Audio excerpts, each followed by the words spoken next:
आत्मिक युद्ध स्ट्रेटेजी से जीते जाते हैं, रणनीति से आत्मिक युद्ध जीते जाते हैं, समझदारी से नहीं जीते जाते। वो रणनीति जो परमेश्वर देते हैं।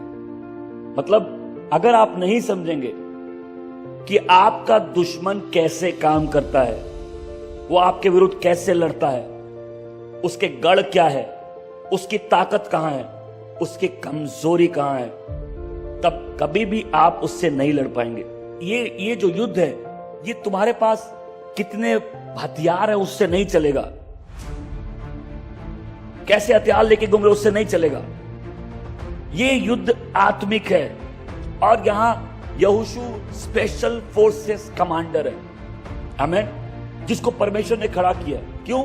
वो स्वर्ग से पृथ्वी पर अपना सामर्थ्य दिखाना चाहता है, आमीन। वो एक आदमी को बुलाते हैं, बोले तुमको मैंने चूज किया, तुम लोगों को उनके जो इनहेरिटेंस है, उनकी जो विरासत है दिलाओगे, आमीन। लेकिन इस विरासत के लिए तुमको लड़ना होगा, आमीन। तुम सामर्थी सेनाओं का सामना करोगे, लेकिन डरना मत। मैं तुमको सिखाऊंगा लड़ाई कैसे लड़ते। हालेलुया। आपको समझ में आएगा ये वॉर कैसे लड़ा जाता है।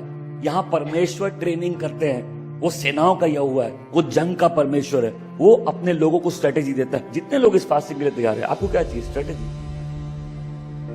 अगर परमेश्वर ने बोला मैंने यरीहो तुमको दे दिया, आपको क्या करना है? आपको सिर्फ वेट करना है उसके वर्ड का। जब वर्ड आता है आपको आगे बढ़ना है, आमीन। जब वर्ड आता है आपको आगे बढ़ने के लिए रेडी होना। क्यों? क्योंकि आप 40 साल भले ही निर्जन प्रदेश में बिताए हो, एक दिन में परमेश्वर आपके जीवन को बदल देंगे। अगर वो बोलते हैं आज यरदन पार करना है, मतलब आज यरदन पार करना है। अगर वो बोलते हैं आज मिस्र छोड़ के जाना है, मतलब आज मिस्र छोड़ के जाना है। अगर वो लाल समुद्र 2 भाग करते हैं, मतलब आज लाल समुद्र के 2 भाग के बीच में से आपको निकल के जाना है। आपको रेडी रहना है, आमीन। जब वर्ड आ जाए, मैं सब बोलूं, जब वर्ड आ जाए तब रेडी रहना है। जब वर्ड आ जाए तब एक्शन लेना है। अगर आपको 2 दिन में परमेश्वर की आवाज आपने सुन ली है, तो अब आपको एक्शन लेना है। हालेलुया। अब आपको आगे बढ़ना है।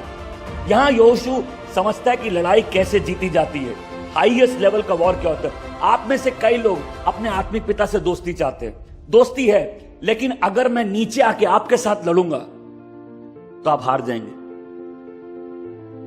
ध्यान से सुनिएगा।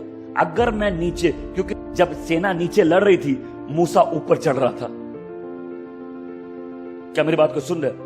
कई लोग चाहते हैं आप हमारे साथ नीचे आके लड़िए। नहीं, अगर हम पहाड़ के ऊपर जाके अपने हाथ उठा पाएंगे, तुम जंग जीतते रहोगे। ये जंग का प्रिंसिपल। हालेलुया। इसलिए मैं चाहता हूं इसको मिनिस्ट्री के प्रोटोकॉल की तरह भी समझे। मैं नीचे आके आपके साथ नहीं लड़ सकता, युद्ध आपको लड़ना है। मुझे ऊपर जाना, अपने हाथ उठाना है, क्योंकि जब तक मूसा के हाथ ऊंचे हैं, जंग में इजराइल जीतता रहेगा। अब बताइए ये कौन सा प्रोटोकॉल है? ये कौन सी जंग का तरीका है कि जो थल में लड़ रहे हैं वो ज्यादा इंपॉर्टेंट नहीं है, जो ऊंचे स्थान में खड़ा होकर हाथ ऊपर करके रखा है वो ज्यादा इंपॉर्टेंट है। क्या मेरी बात समझ में आई? क्योंकि अगर मेरी शिक्षा आपको नहीं बदलती तो मैं दोस्ती क्या करेगी? बिना छुड़ाने वाले के कोई छुटकारा नहीं। कितने लोग समझ रहे इस बात? जब जब परमेश्वर को अपने लोगों को छुड़ाना होता है, वो एक छुटकारा देने वाले को उठाते हैं। और लोग अगर नहीं भी सुने तो छुटकारा देने वाला ब्लेस्ड रहेगा। लेकिन लोगों की ब्लेसिंग है कि उनके लिए एक छुटकारा देने वाला उठाया गया है, आमीन, ताकि वो अपने बंधन से छूटे और वो जय में चले। क्या आप मेरी बात समझ रहे हैं? अब मेरी दुआ है कि आप भी ऊपर चढ़ना सीखेंगे।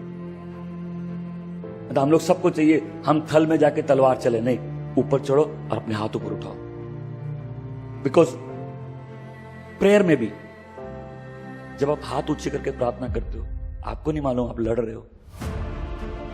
एक सेना खड़ी हो चुकी है, एक सेना खड़ी हो चुकी है। जो शारीरिक लोग हैं वो आत्मिक चीजों को नहीं समझते, वो शारीरिक ढंग से अपना जीवन जीते। हालेलुया। जब आप समझ जाओगे कि ये कैसी ट्रेनिंग है जो परमेश्वर यहोशू को दे दे। उसने मूसा को देखा है, मूसा से सीखा है। परमेश्वर बोलते हैं जैसे मैं मूसा के साथ था वैसे तुम्हारे साथ रहूंगा। अगर परमेश्वर मेरे साथ है, वो जैसे मेरे साथ है वैसे आपके साथ रहेंगे। हालेलुया। उसको रिसीव कर लीजिए। जैसे मेरे साथ है वो आपके साथ रहेंगे। हालेलुया। आपने ट्रेनिंग ले ली, अब आपको भी ऊपर चढ़ना सीखना है। आपको समझ में ना, अगर थल में जीतना है तो किसी को ऊंचे स्थानों में हाथ ऊंचे करने होंगे। किसी को समझना पड़ेगा ये वॉर स्पिरिचुअल है। हालेलुया।